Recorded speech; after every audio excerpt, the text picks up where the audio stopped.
కేటీఆర్ మాట్లాడే మాటలు ఎట్లున్నాయంటే దయ్యాలు వేదాలు వలిస్తే ఎట్లుంటాయో ఆ విధంగా ఉన్నాయి. కాంగ్రెస్ ప్రభుత్వం అధికారంలోకి రాకముందు శ్రీమతి సోనియా గాంధీ గారు, రాహుల్ గాంధీ గారు, మల్లికార్జున ఖర్గే గారు, ప్రియాంక గాంధీ గారు అందరూ కూడా హైదరాబాద్ కు వచ్చి హైదరాబాద్ లో భారీ బహిరంగ సభ రాష్ట్ర స్థాయి నిర్వహించి ప్రజలకు 6 గ్యారెంటీలు అయితే ఇస్తామని చెప్పి హామీ ఇచ్చినామో 6 గ్యారెంటీలు అమలు పరిచయంలో భాగంగానే ఈ యొక్క తెలంగాణ రాష్ట్రంలో ఈరోజు జరుగుతున్న కార్యక్రమాలు అన్ని కూడా జరుగుతున్నాయి. కేసీఆర్ ఏమంటుందంటే వరంగల్ రైతు రిజర్వేషన్ అమలు చేయడం లేదంటున్నారు. వరంగల్ రైతు రిజర్వేషన్ లోపల రాహుల్ గాంధీ గారు మాట ఇచ్చారు, రైతులకు 2 లక్షల రూపాయలు రుణమాఫీ చేస్తాం అని చెప్పి స్పష్టమైన హామీ ఇచ్చాడు.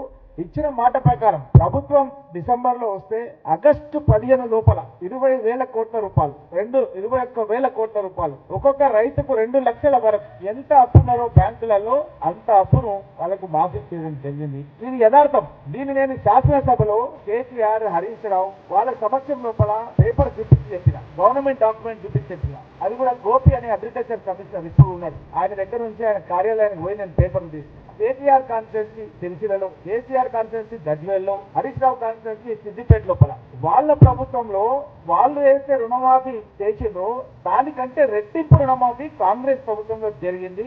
ఇది అక్షర సత్యం. ఇది కనుక అవాస్తవం అయితే పరిగి ఎమ్మెల్యేకి నేను రాజీనామా చేస్తానని శాసనసభలో హరీష్ రావును ఉద్దేశించి మాట్లాడితే శాసనసభలో ఉండి మాట్లాడకుండా ఈ రోజు మీరు రోడ్ల మీద అక్కడక్కడ ప్రెస్ మీట్లు పెట్టి అసలు కాంగ్రెస్ ప్రభుత్వంలో ఏమి చేయలేదు, అసలు ఏమి అమలు కావడం లేదు, రుణమాఫీ కావడం లేదు అని చెప్పి మీరు అన్ని కూడా అవాస్తవాలు మాట్లాడుతున్నారు.